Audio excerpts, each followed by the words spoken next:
From the alleyways to railroad tracks inundated with wild plants, bent and rusted fences or street signs, and run-down urban abodes, there is a sense of ennui that permeates this town surrounded by mountains in which our story takes place. Kiryu of Dagunma Prefecture is its name, and it is most aptly the hometown of the mangaka Shuuzou Oshimi himself, who based the manga partially on real-world examples in environment, people, and interests of his youth. Because of this, Aku no Hana comes across as his most personal work, painting the portrait of a youth altogether too familiar not only with the creator himself but also the reader. Rather than simply focus on the general theme of juvenile listlessness and puberty for this video, one may look behind this towards the background that informs and invigorates the themes of a story that would certainly be lacking without it. In crafting this aforementioned portrait of youth upon a black canvas, one must unmistakably begin with the habitat that our young protagonist will participate in, and it is exactly in depicting this that both the manga and anime start from. The anime in particular, with its rotoscoping, takes painstaking efforts to display just this importance. Seen in the slow opening of the show where Kasuga plainly walks to school just as every other student does the same, recounting their normal activities all the while. Arriving to class, the girl's psyche is drawn to our attention as a girl with the beauty of an idol, and Kasuga's personal crush, whom he describes as his muse, his femme fatale. His mediocre score on a test in comparison to her perfect grade only serves to deepen his own sense of inadequacy to this exemplar figure of the common social ideal of beauty. In the manga, she quite literally radiates an aura that makes her pop out firstly from everything around her. Later, when the school day is over and the classroom is emptied, Kasuga, in an impulsive reaction to a sudden sound, snatches Saiki's gym clothes. As he ruminates over the consequences of his actions, the flower of evil begins to grow above the landscape, and he delineates the town itself as a dead end, where all the metal is rusting and no one is there to understand the works of Baudelaire, his favourite author. Here he runs into certainly the most important character of the series, Nakamura, who spotted his crime of passion and takes an interest in expanding upon that unrepressed action. Sitting on the side of a grassy, unkempt road just on the outskirts of town, she forces Kasuga into a contract to do her bidding in exchange for her silence. But as it becomes clear, this is not simple blackmail and Nakamura is not a mental patient of mischievous rank, but like a devil on Kasuga's shoulder prying him away from the angelic, boring nature of Saiki-san. It is important to remember that Kasuga's flower of evil was beginning to sprout before he even met Nakamura.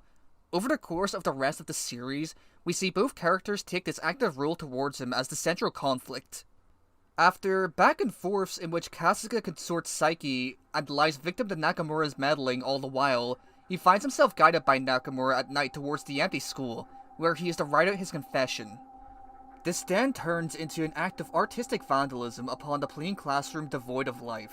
Through this deed, the empty canvas of the classroom is impressed upon and transformed from its vapid outlines into an artistic celebration of vice. That classroom of emotionless tedium, filled with quote-unquote shit-eaters, whether they be classmates or fellow friends, who follow and uphold a common social good purely for the sake of appearance and personal standing, rather than good in itself.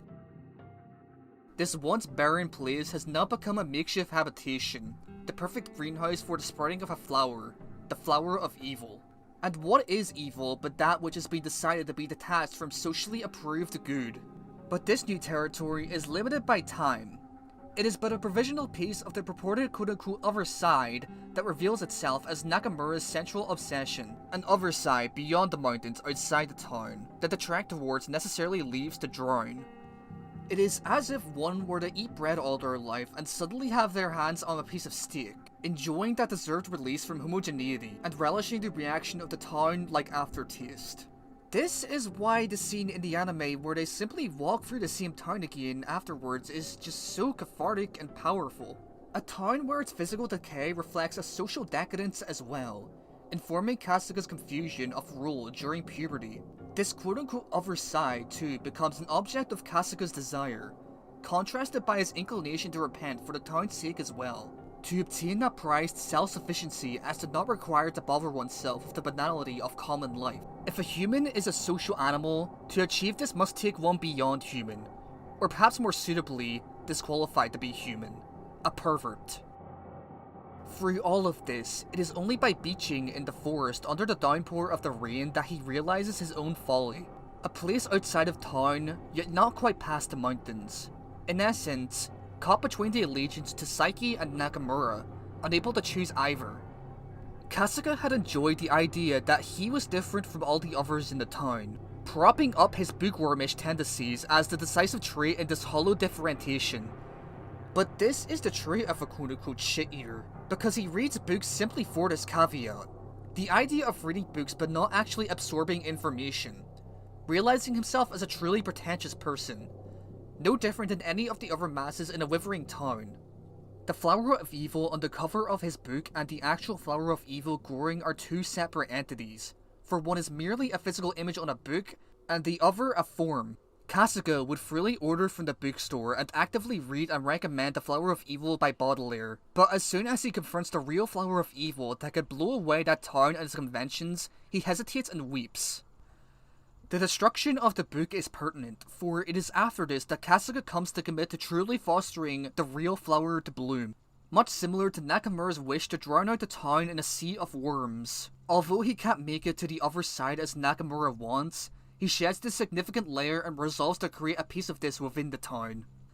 This kingdom of evil that Kasuga sets in place is no longer quite the transient location of before, perfectly crafted on their usual meeting place just in the outskirts of town. It acts as an escape from the reminder of the town and its rotting infrastructure that stands tall within their minds, stocked with items of perverse material.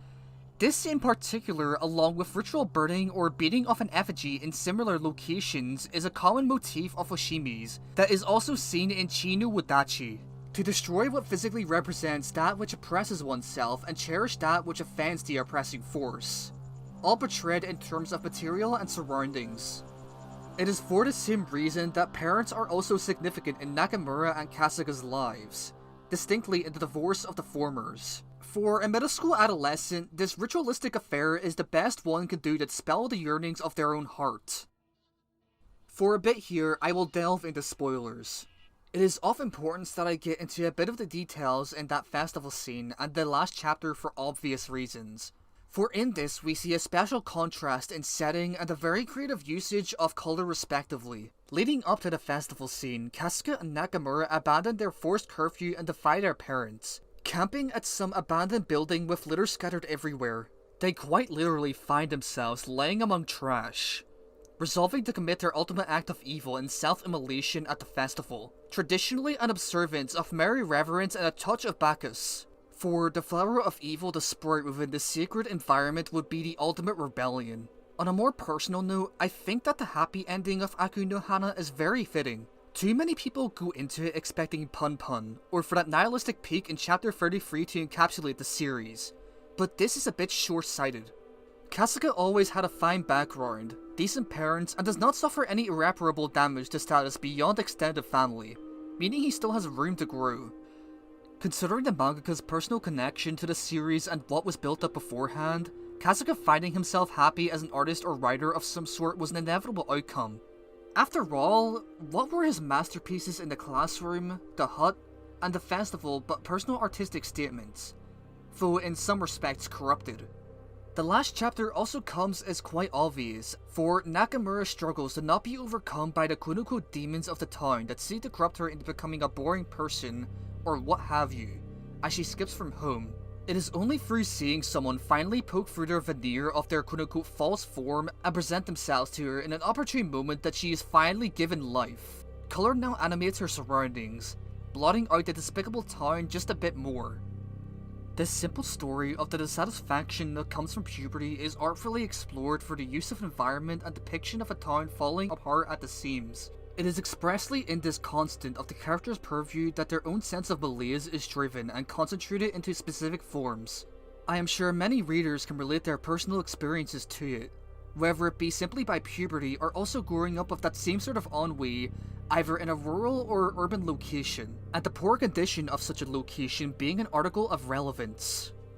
This is a work personally stated by Oshimi as being dedicated to quote-unquote all the boys and girls who have ever suffered the torments of puberty. A quite common idea, as most things are, but illustrated devilishly.